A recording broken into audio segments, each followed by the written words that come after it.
नमस्कार। विश्व विरासत चंपारण की इस कड़ी में आज बात करेंगे एक ऐसी चोरी की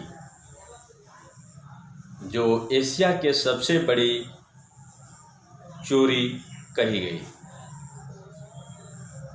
क्या था इसका राज और कहाँ हुआ था ये चोरी, आज इस वीडियो के माध्यम से आपको हम बताएंगे। दोस्तों, बेतिया राज परिवार में महारानी जानकी की मृत्यु के बाद बेतिया राजमहल के जेवरात खाना में यह चोरी हुई थी।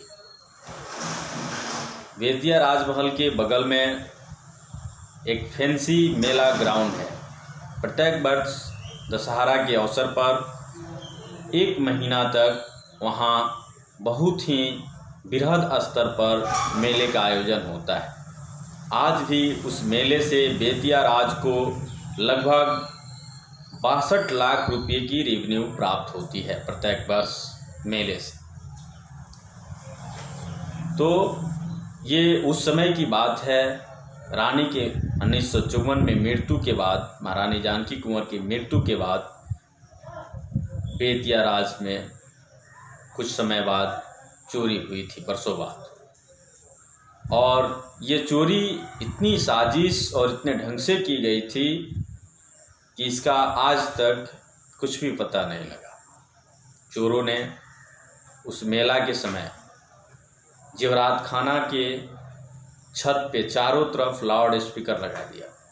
लाउड स्पीकर की ऊंची आवाज़ और बैरिकेडिंग के कारण लोगों का आगमन जेवरात खाना के समीप कम हो गया। फैंसी मेला और जेवरात खाना दोनों एक साथ एक समीप जुड़े हुए हैं। बाउंड्री के तुरंत बाद जेवरात खाना शुरू होता है और बाउंड्री जेवरात खाना के बाद। इसलिए किसी को शक नहीं हुआ और मेला आयोजकों के मिलीभगत से, और कहा जाता है कि प्रशासनिक अधिकारी और नेताओं के मिलीभगत से एक बड़ी चोरी, जो एशिया के सबसे बड़ी चोरी कही गई, इसको अंजाम दिया गया।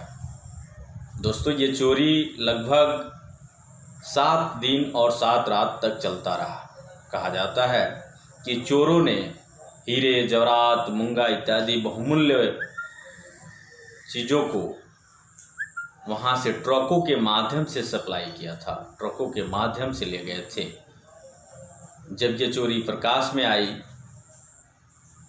चोरी होने के वर्षों बाद जब बेतिया राज के मैनेजर का तबादला हुआ और दूसरे मैनेजर आए, तो उन्हें प्रभार देने की जब प्रक्रिया आई, तो प्रभार के कर्म में जेवरात खाना का चाबी पूर्व जो मैनेजर थे वो वर्तमान मैनेजर को दे रहे थे। वर्तमान मैनेजर ने कहा कि जेवरात खाना की चाबी मैं ऐसे नहीं ले सकता, आप मुझे जेवरात खाना दिखाइए और उसमें क्या क्या चीज़ें हैं इसकी पूरी लिस्टिंग दिखाइए, फिर हम जेवरात खाना की चाबी लेंगे। जब जेवरात खाना को खोला गया तो ऊपर से प्रकाश, छत के ऊपर से प्रकाश आया। सभी लोग भौचक्क रह गए। छत को केमिकल से, विदेशी केमिकल से छत को काटा गया था। विदेशी मशीनों से छत को काटा गया था और टोटल हीरे, जवाहरात, मूंगा सारी चीज़ें निकाल ली गई। बस बच गया था तो चांदी के बोरे, चांदी के जितने भी बोरे थे जेवरात खाना में, वो सभी बोरे यथावत बचे हुए थे। आप अनुमान लगा सकते हैं कि ये कितनी बड़ी चोरी थी कि चोरों ने चांदी के बोरों को ले जाना उचित नहीं समझा, उसकी ज़रूरत उसे महसूस नहीं। उसके बाद प्रशासनिक जांच शुरू हुआ, मामला सीबीआई तक गया, लेकिन कोई निर्णय नहीं निकला, कोई सुराग नहीं मिला, कोई अता पता नहीं लगा। इतनी बड़ी संपत्ति, पूरे राज परिवार की सबसे बड़ा संपत्ति चला गया, लेकिन कहीं से कोई सुराग नहीं मिला। इसमें 2 गिरफ्तारियां हुई थी। वो भी शक के आधार पर हुई थी और बाद में उन्हें छोड़ दिया गया। ये 2 लोग थे, बेतिया राज परिवार की देख रेख में गार्ड नियुक्त थे और गार्डों की ही गिरफ्तारी हुई थी। दोनों गार्डों को शक के आधार पर गिरफ्तार किया गया था और बाद में इन्हें रिहा कर दिया गया साक्ष्य के अभाव में। सीबीआई ने भी कुछ रिजल्ट नहीं प्राप्त कर पाई और ये चोरी एक राज बनकर दफन हो गई। इस तरह बेतिया राज खंडहर बनते चला गया।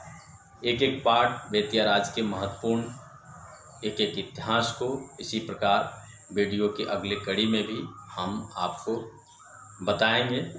हमारे चैनल को आप सब्सक्राइब करें, लाइक करें, शेयर करें। हमारा चैनल का नाम है विरासत। धन्यवाद।